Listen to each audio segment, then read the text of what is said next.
Students, today we will read our first chapter of supplementary reader, that is how the camel got his hump. अब ये हम पहला chapter पढ़ने जा रहे हैं जिसका नाम है how the camel got his hump.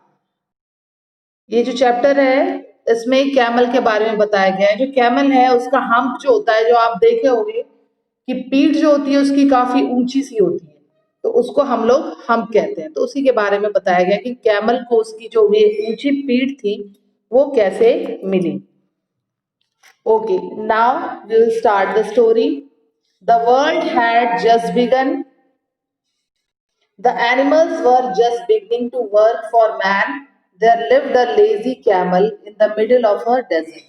He did nothing when anybody spoke to him. He said, "Hum." जब संसार का आरंभ हुआ तो नया नया जब संसार बना और पशु और मनुष्य जो थे वो दोनों मिलके काम करते थे, तो उनमें एक ऊंट भी था और वह एक सुनसान मरुस्थल के बीच में रहता था। क्योंकि वह काम नहीं करना चाहता था, वह छोटे छोटे डंडे यानी टहनियां, कांटे और कांटेदार झाड़ियों को खाता था। और जब कोई उसे कोई बात कहता था या कोई काम के लिए कहता था तो वो क्या बोलता था ना? हफ। केवल मात्र हफ, एक ही शब्द बोलता था और कुछ नहीं बोलता था। ठीक उसी वक्त सोमवार के दिन घोड़ा सुबह के समय अपनी पीठ पर एक काठी लिए हुए वहां आया और बोला, ऊंट, अरे ऊंट, आओ और हमारी तरह तेज गति से चलो। It was Monday. The horse came to ask him to do work, but he did not listen to him. Then came the dog and the ox, but the camel did not work. At the end of the day, the man called the horse, the dog, and the ox together and told them to do work double time to make up for the camel. तभी ऊंट बोला, जैसे ही उसे काम के लिए कहा गया तो ऊंट क्या बोला? हफ। और घोड़ा चला गया और उसने जाकर के मनुष्य को सारी बातें बता दी। उसके बाद अपने मुंह में एक छड़ी लेकर कुत्ता उसके पास गया और बोला, ऊंट, अरे ऊंट, आओ और हम सभी के तरह लकड़ियां उठाओ। ऊंट बोला, हफ। और कुत्ता चला गया। उसने जाकर के मनुष्य को सारी बात बता दी। फिर अपनी गर्दन पर जुआ लिए वह हुए एक बैल आया और बोला, ऊंट, अरे ऊंट, आओ और हम भी हमारे साथ भी काम करो, हमारी तरह खेतों को जोतो। मगर ऊंट ने क्या कहा? हफ। और बैल चला गया और उसने भी मनुष्य को सारी बातें बताई। शाम का समय था जब मनुष्य ने घोड़े, कुत्ते और बैल को एक साथ अपने पास बुलाया और बोला, तीनों पशुओं, मुझे तुम तीनों पर बहुत खेद है, लेकिन मरुस्थल का वह हफ कहने वाला प्राणी काम नहीं कर रहा है, वरना वह यहाँ पर होता, इसीलिए मैं उसे अकेला छोड़ रहा हूँ। और उसकी कमी को पूरा करने के लिए तुम्हें दुगने समय तक काम करना होगा। यानी वो काम नहीं करता था, अब उसका काम पूरा करने के लिए मनुष्य, जो व्यक्ति था जिसने घोड़े, कुत्ते और बैल को बुलाया, उसने बोला, जो काम वो ऊंट पूरा नहीं कर रहा है, अब उसका काम तुम तीनों को मिलकर के पूरा करना पड़ेगा। इस बात ने तीनों मनुष्य पशुओं को बहुत नाराज कर दिया। उसे ये लगा पशुओं को कि हम दूसरे का काम क्यों करें, और उन्होंने मरुस्थल के एक सिरे पर पंचायत बुलाई और ऊंट भी जुगाली करता हुआ वहां पर आ गया और उन पर हंसने लगा। तब वह हफ बोला और फिर चला गया। उसी क्षण धूल के बादलों में उड़ते हुए सभी मरुस्थलों का प्रबंधक जिन वहां पर आ गया। The three were very angry. They held a meeting. The jinn of the desert came there. They told their problem to the jinn. The jinn said that he would talk to the camel. The jinn reached the camel. The camel was looking at his reflection in the pool of the water. उसके बाद क्या हुआ कि सबने उससे उसकी शिकायत जिन से की, जो वहां का मरुस्थल का प्रबंधक था। उसकी शिकायत की उसने जिन से। हे सभी मरुस्थलों के संरक्षक जिन, घोड़े ने कहा, क्या किसी के लिए निकम्मा बना रहना ठीक है? बिल्कुल भी नहीं, जिन ने कहा।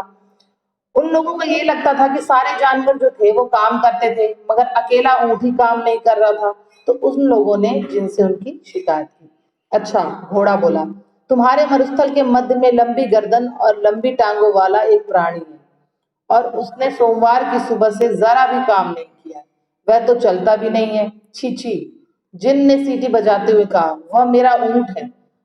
वह इसके बारे में क्या कहता है? वह तो केवल हफ शब्द बोलता है और वह हल नहीं चलाता। बैल ने कहा। बहुत अच्छा, जिन ने कहा, यदि तुम एक क्षण प्रतीक्षा करो तो मैं उसे सीधा कर दूंगा। मतलब सभी जानवर जो थे, जिन जो था वहां मरुस्थल का प्रबंधक, उसके पास जाकर के कैमल की शिकायत करने लगे, यानी ऊंट की शिकायत करने लगे। The jinn asked the camel to do work and be not idle. The camel said, Huff. The jinn repeated his advice, but the camel again said, Huff. Just then, the camel saw a big hump puffing up on his back. अब क्या हुआ कि जैसे ही जिन गया उस घोड़े के पास, उसने उसको बोला कि भाई तुम काम क्यों नहीं करते। जिन ने अपने आप को धूल के कोट में लपेट लिया और चलकर मरुस्थल के पार चला गया, और वहां उसने ऊंट को पानी के एक तालाब में अपनी परछाई देखते हुए पाया। मेरे मित्र, जिन ने कहा, यहाँ मैं तुम्हारे काम न करने के बारे में क्या सुन रहा हूँ। जिन अपने हाथ पर अपनी ठोड़ी रख करके बैठ गया। ऊंट तालाब के पानी में अपनी परछाई देखता रहा। सोमवार की सुबह से तुमने कोई भी काम नहीं किया है, और सिर्फ अपने आलस के कारण, जिन ने कहा, और वह अपनी ठोड़ी को अपने हाथों में रखे हुए सोचता रहा।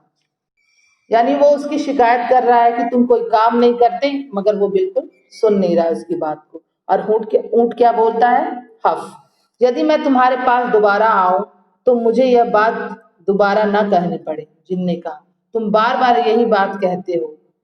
मैं चाहता हूं कि तुम काम करो। और ऊंट ने एक बार फिर से कहा, हफ। परंतु जैसे ही उसने ऐसा कहा, उसकी पीठ देखी, जिस पर वह बहुत गर्व करता था, वह एक बड़े कुबड़ के रूप में ऊपर की ओर फूल रही थी। यानी एक हम्प, जो बोलते हैं ना कि ऊंट के पीठ पे जो होती है एक ऊपर से ठूडी जैसी कुबड़ टाइप की हुई जो होती है, उसको हम कहते हैं, वो उग गई। क्या तुम ये देख रहे हो? जिन ने कहा, यह तुम्हारा अपना ही कुबड़ है, जो तुमने काम न करके अपने ऊपर लाकर रख दिया। आज वीरवार है और तुमने सोमवार से लेकर अभी तक कोई भी काम नहीं किया है। अब तुम काम करोगे। ऊंट ने कहा, मैं अपनी पीठ पर यह कुबड़ लेकर काम कैसे कर सकता हूँ? इसका भी एक उद्देश्य है। जिन ने कहा, क्योंकि तुमने 3 दिन में कोई काम नहीं किया, अब तुम्हें बिना कुछ खाए 3 दिन तक काम करना होगा। क्योंकि तुम अपने कुबड़ पर निर्भर रह सकते हो, और कभी यह मत कहना कि मैंने तुम्हारे लिए कुछ नहीं किया। मरुस्थल से बाहर निकल जाओ और उन तीनों के पास जाओ और अच्छा व्यवहार करो। जिन ने ये कहा कि तुमने कोई काम नहीं किया, इसके कारण ये तुम्हें सजा मिली है और तुम्हारे पीठ के ऊपर ये कुबड़ हो गया है। तो ऊंट ने कहा कि कुबड़ के साथ मैं कैसे काम करूंगा? तो उसने बोला कि ये कुबड़ ही तुम्हारे काम करने में तुम्हारी मदद करेगी। जो तुमने 3 दिन से कोई काम नहीं किया है, तो तुम्हारे पीठ पर ये उग गया है।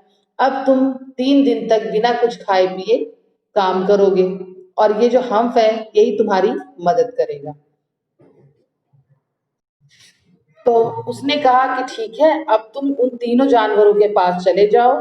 घोड़ा, बैल जो पहले आए थे तुम्हारी शिकायत लेकर के, और कुत्ता, उनके पास चले जाओ और जा करके उनके साथ अच्छा व्यवहार करो। और ऊंट उन तीनों से मिलने के लिए चला गया, और उस दिन से लेकर आज तक ऊंट हमेशा कुबड़ धारण किए रहता है, जिसे हम कहते हैं, कुबड़ कहते हैं, ताकि उसकी भावनाओं को ठेस न पहुंचे। लेकिन वह उन 3 दिनों के काम की शक्ति को पूरा नहीं कर पाया, और उसने संसार के अस्तित्व में आने के लिए उसका समय छोड़ दिया, और अभी उसने अच्छा व्यवहार करना भी नहीं सीखा है। यानी अभी तक उसने ये नहीं सीखा है कि और दूसरे जानवरों से कैसा व्यवहार कर दिया जाए। It was Thursday that day. The jinn asked the camel to work hard. His hump will be useful for him. It will work as a storehouse of the collect food and water for many days. The camel went to rejoin the three, but he could not make up the loss of the work of the 3 days. यानी उसने कितना भी काम कर लिया मगर उन 3 दिनों की भरपाई वो कभी नहीं कर पाया। तो इस कहानी से यही पता चल रहा है कि उसके काम नहीं करने के कारण, उसके आलसपन के कारण, जो कैमल आलसी था, ऊँट जो आलसी था, जिसके कारण उसकी पीठ पे एक कुबड़ उग गया, जिसको हम हम्प कहते हैं। हम्प में ऊँट जो है कम से कम 3 दिन का खाना और पानी स्टोर करके रख सकता है फैट के रूप में, और बिना खाए पिए वह 3 दिन तक काम कर सकता है।